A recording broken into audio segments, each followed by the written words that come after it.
Тәуелсіздік күні қарсаңында облысымызда Дана журналы оқырманға жол тартты. Аталмыш журнал бұдан былай қаңтар айынан бастап тұрақты шықпақ. Осыған орай бүгін Жайық пресс жауапкершілігі шектеулі серіктестігінде өлкетанушы мен өнертанушы және тарихшы ғалымдардың басын қосқан жиын өтті. Жиылғандар жарыққа шығар журналға жарияланатын материалдар жөнінде кеңесті. Әркім сол өзінің ағайын тумасын насихаттауға кірісіп, ертең телефонда басталып, мына жерде мынандай совхоз директоры болды, соған арнасақ қайтеді дегендей. Сондай соқтыққа бармасақ деген ой бар. Екіншісі осыған қатаң сақтап, осы принципті шынында да жаңа айтқан өлкеге еңбек сіңген кәдімгі аты шулы бір адамды айтқанда бәрі бас етіндей тұлғалап кетсе деген ой бар. Үшінші, өлке тек қана осы батыспен шектелмей, осы өлкеде еңбек еткен барша қазақтың азаматтары бар. Соларды қамтысақ деген ой бар. Өйткені журнал шыққаннан кейін қарғарың өмір сүру үшін қаражат керек қой. Қаражат таралымнан тұрып, таралым тек қана Оралмен шектелмей, мәселен батыстың аймағынан шығып кету керек. Батыстың аймағынан шығып өзінің оқырманын табатын болса, ол әлдеқайда біраз дүниелер қосылады деген ойдамын. Тарихтың көбі осы жыртқышылар жеткізген ғой болса. Асан айғы қазылғаннан бастап, мысалы, сыпыра жыл. Осылардың біреуі де, мысалы, біздің жақта болғанын, осы батырлар жырлаған, мысалы, жаңа айтып отырмыз ғой. Сол жырдың болған нелері, мысалы, біздің өңір. Ақ қозы, қара қозылар, мысалы, қоғыларының жүрген жері, қара төре өңірлер, орта ғасыр. Болмаса мына кешегі Ертарғынның жүрген жері Жәнібектің аймағы, мысалы, Баласықпыдегі Тарғын өзендегі, мысалы, оны жағындай Көлік деген станциялар, Еркіліктің, мысалы.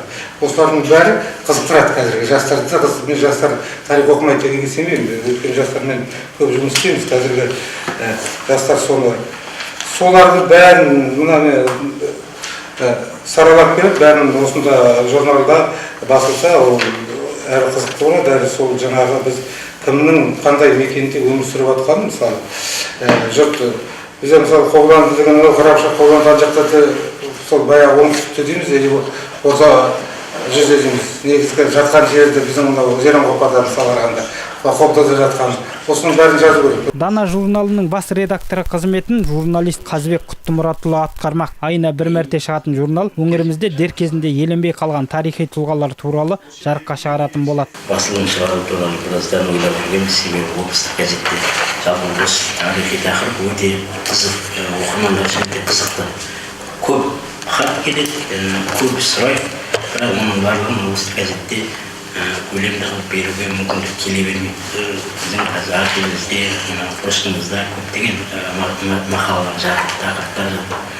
Соның осы тақырыпты журнал ретінде көтерсек қалай болады деген ойлар бұрыннан жүретін еді. Енді осының жантасына журнал қолдап, осындай бір жаңа журнал дүниеге келіп отыр.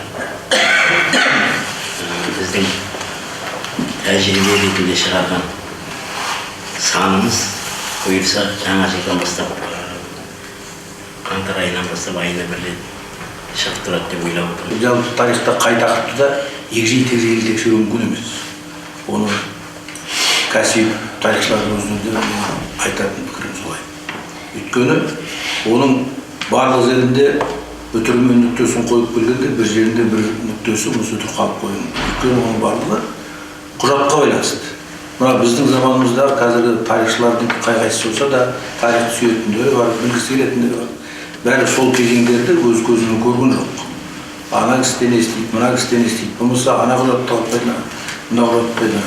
Сондықтан да толықтай ашпағанмен сол белгілі, мысалы нөмірдегі рубриканы, айтып отыр, ақиқат пен аңыздағы рубрикалар да бар. Белгілі бір нөмірде тек бір адам ғана айтады.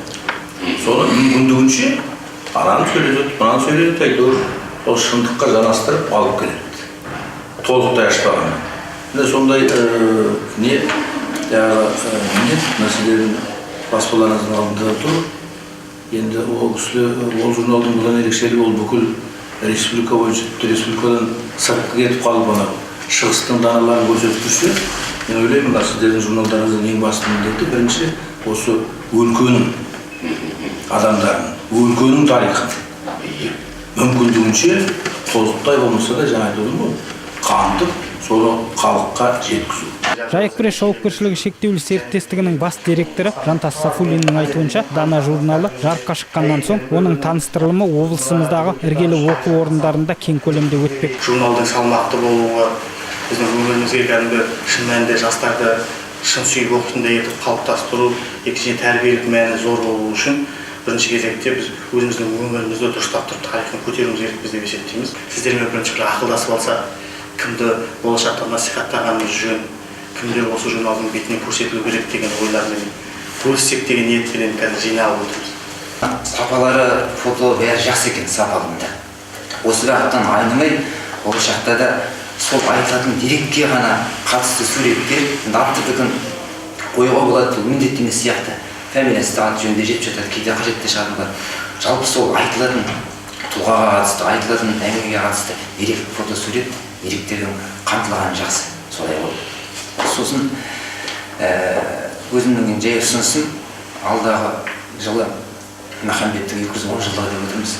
Сол өзі сұранып тұрған сияқты, неге сол Махамбеттің төңірегіндегі, Естай төңірегіндегі тақырыпқа журнал арнамасқа. Жиылғандар тұлғаларды елге танытатын жаңа журналдың жарыққа шығуы игі бастама десті. Тек жастар үшін де қызықты материалдар болғаны құба-құп болар еді деген тілектерін де жеткізді. Егемен Қазақстан былтыр ноябрь айында Мақсаттай Жолдасбектің интервью. Сонда бізден бір сөз айтты. Шәкәрім Абай Махамбет оқымаған адам бағдар елжанды да ұлтжанды да.